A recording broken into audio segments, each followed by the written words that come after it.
This is the story of the Declaration of Independence by Britain's colonial subjects in North America during the 18th century. We begin with a brief review of the events leading up to the signing of the Declaration. Armed conflict broke out in April 1775 between Patriot militia and British regulars at Lexington and Concord, Massachusetts. The Second Continental Congress convened on the 10th of May. Peyton Randolph of Virginia was appointed president, but within a few weeks he was recalled by the House of Burgesses. John Hancock was then elected president. Benjamin Franklin, just returned from Britain, was selected as a delegate from Pennsylvania. All of the colonies except Georgia were represented when the Second Continental Congress convened. Georgia finally voted in July to send delegates, and they arrived on the 20th of July. On the 14th of June, George Washington was appointed commanding general of the new Continental Army. John Adams nominated Washington for the position, and Washington soon left for Massachusetts to take command.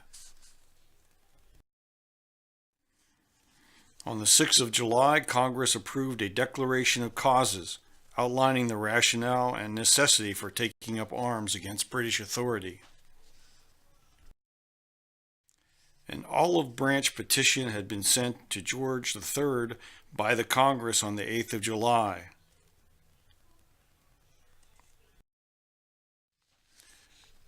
John Adams then challenged John Dickerson's plea for the colonies to attempt a reconciliation with Britain.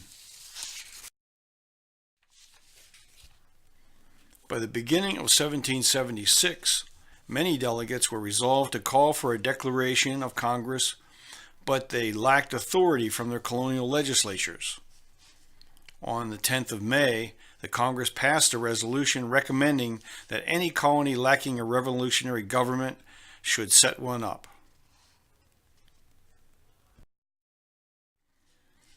On May 15th, Virginia's new government instructed its delegation in Philadelphia to propose a resolution that called for a declaration of independence, the formation of foreign alliances, and a confederation of the states.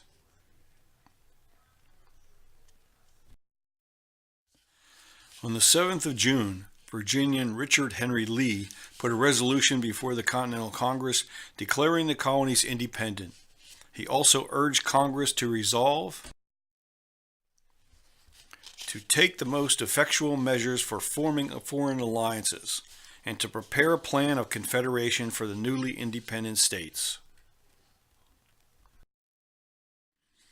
The Congress voted to accept Richard Henry Lee's resolution for independence. On the 11th of June, Congress appointed a committee of 5 consisting of Robert Sherman of Connecticut, Benjamin Franklin of Pennsylvania, Thomas Jefferson of Virginia, John Adams of Massachusetts, and Robert Livingston of New York to draft the Declaration of Independence.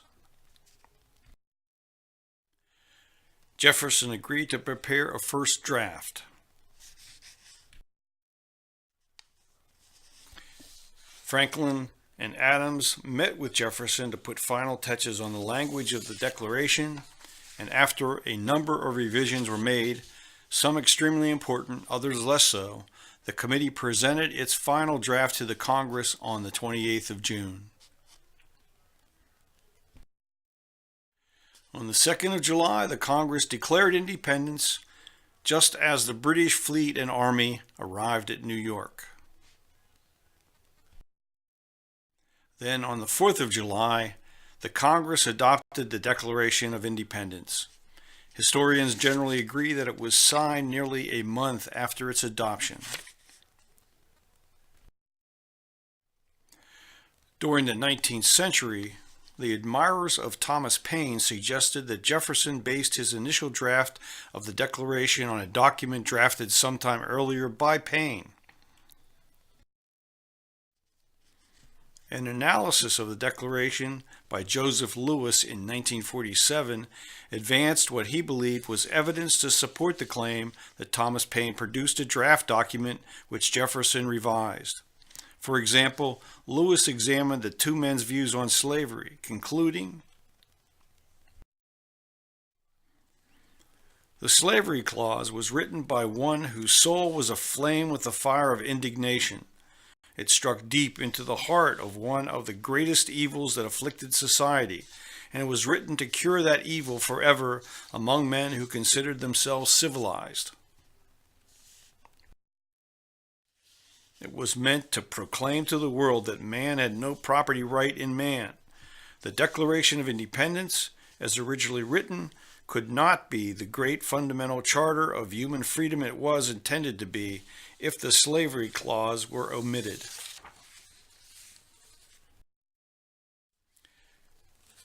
And if Thomas Jefferson were the author of the phrase, "All men are created equal and independent, and possess rights inherent and unalienable," he never would have permitted the slavery clause to be eliminated regardless of the opposition arrayed against it. By permitting the elimination of this clause, the Declaration became a mutilated document. Only one man in America at that time looked upon slavery as the most abhorrent institution that existed in society, a violation of all human rights, and who sought to abolish it. This was the ingenious, worthy young man whom Franklin had urged to go to America and to whom he had given a letter of introduction. Historians generally dismiss the Joseph Lewis assertions without systematic examination. However, in 2002, Cynthia Wissel of Laurentian University completed a thorough computer-assisted analysis of the Declaration, concluding as follows. Stylistic and emotional analysis have laid the issue of authorship of the Declaration to rest. The writing style and emotionality of the document are those of Thomas Jefferson. They do not resemble those of any of the other contemporaries studied here, specifically not those of Thomas Paine. The handwritten Adams draft was also authored by Jefferson. When Jefferson used ideas propounded by others in writing the Declaration, he did so in his own emotion and style. This conclusion matches his recollections of the event and also Adams' recollections. Thomas Paine never claimed to have played a role in drafting of the Declaration. However, Jefferson was certainly familiar with Paine's arguments as raised in Common Sense. In a letter written a year before his death in 1826, Jefferson offered this: "Neither aiming at originality of principle or sentiment, nor yet copied from any particular and previous writing, it was intended to be an expression of the American mind, and to give to that expression the proper tone and spirit called for by the occasion. All its authority rests then on the harmonizing sentiments of the day, whether expressed in conversation, letters, printed essays, or in the elementary books of public right, as Aristotle, Cicero, Locke, Sidney, etc." Historians may yet uncover new sources of insight into the making of the Declaration. What finally emerged is a powerful statement in support of the principle that we as human beings have rights that no form of government can justly deny to us. The Declaration goes on to read as follows. When in the course of human events it becomes necessary for one people to dissolve the political bands which have connected them with another, and to assume among the powers of the earth the separate and equal station to which the laws of nature and of nature's God entitle them, a decent respect to the opinions of mankind requires that they should declare the causes which impel them to the separation. We hold these truths to be self-evident, that all men are created equal, that they are endowed by their Creator with certain unalienable rights, that among these are life, liberty, and the pursuit of happiness. That to secure these rights, governments are instituted among men, deriving their just powers from the consent of the governed, that whenever any form of government becomes destructive of these ends, it is the right of the people to alter or to abolish it, and to institute new government, laying its foundation on such principles and organizing its powers in such form as to them shall seem most likely to affect their safety and happiness. Prudence, indeed, will dictate that governments long established should not be changed for light and transient causes, and accordingly all experience hath shown that mankind are more disposed to suffer while evils are sufferable than to right themselves by abolishing the forms to which they are accustomed. But when a long train of abuses and usurpations, pursuing invariably the same object, evinces a design to reduce them under absolute despotism, it is their right, it is their duty to throw off such government and to provide new guards for their future security. Such has been the patient sufferance of these colonies, and such is now the necessity which constrains them to alter their former systems of government. The history of the present King of Great Britain, George III, is a history of repeated injuries and usurpations, all having in direct object the establishment of an absolute tyranny over these states. To prove this, let facts be submitted to a candid world. He has refused his assent to laws, the most wholesome and necessary for the public good.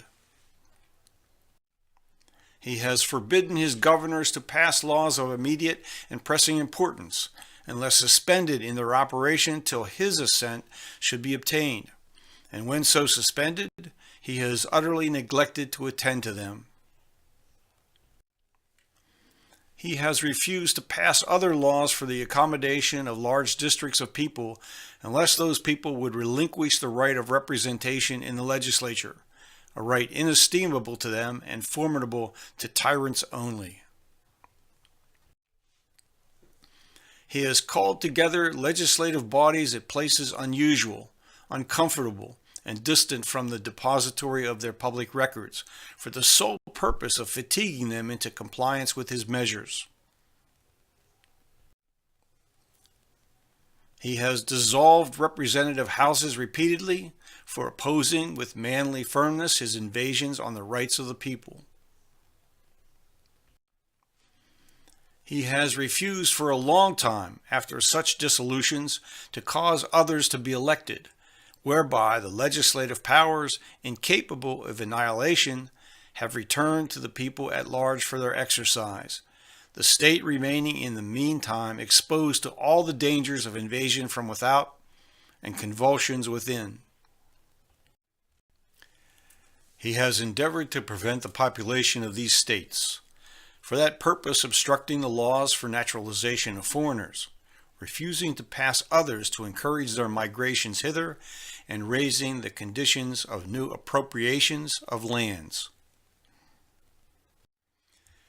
He has obstructed the administration of justice by refusing his assent to laws for establishing judiciary powers.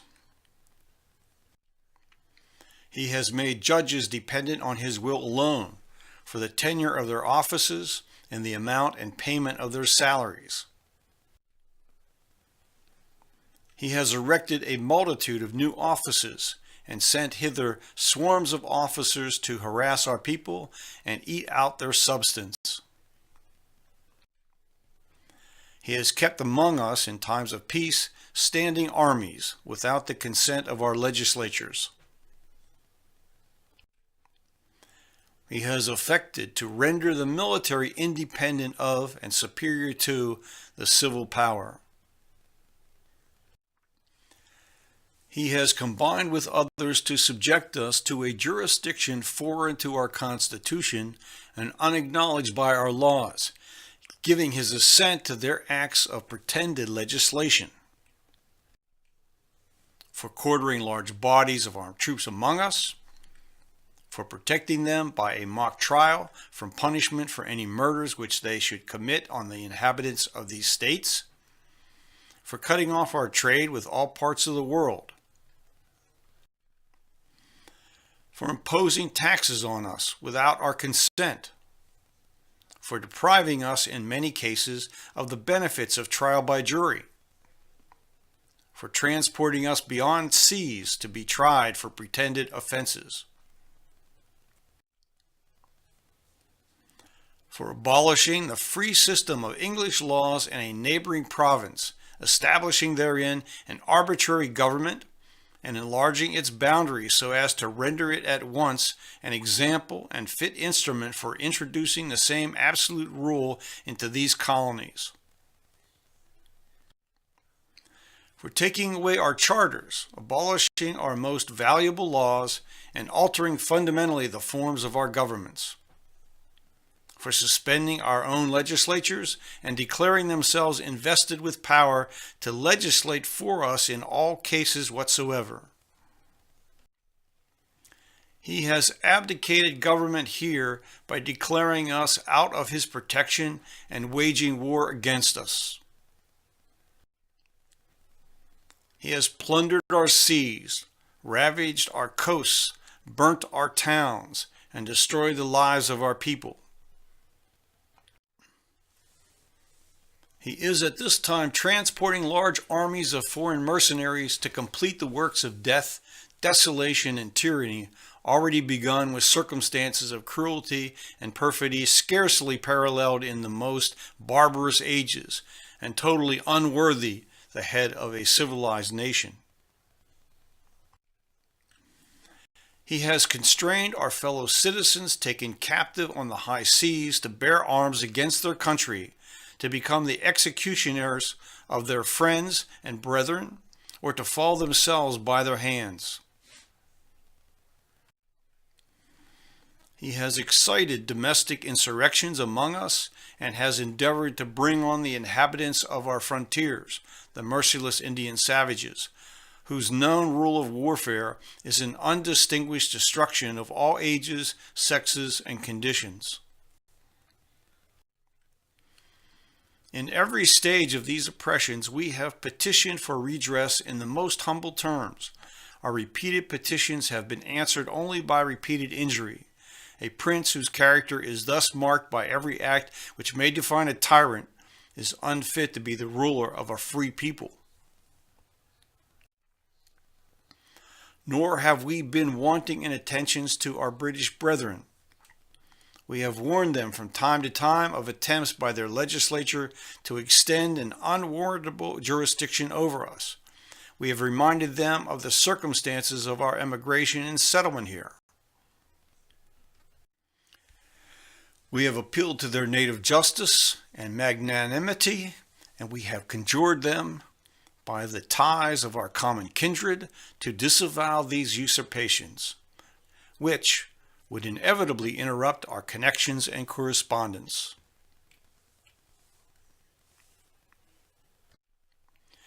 They too have been deaf to the voice of justice and of consanguinity. We must therefore acquiesce in the necessity which denounces our separation, and hold them, as we hold the rest of mankind, enemies in war, and peace friends. We therefore, the representatives of the United States of America in General Congress assembled, appealing to the Supreme Judge of the world for the rectitude of our intentions, do, in the name and by the authority of the good people of these colonies, solemnly publish and declare that these united colonies are, and of right ought to be, free and independent states. That they are absolved from all allegiance to the British Crown, and that all political connection between them and the state of Great Britain is and ought to be totally dissolved, and that as free and independent states, they have full power to levy war, conclude peace, contract alliances, establish commerce, and to do all other acts and things which independent states may of right do. And for the support of this declaration, with a firm reliance on the protection of divine providence, we mutually pledge to each other our lives, our fortunes, and our sacred honor.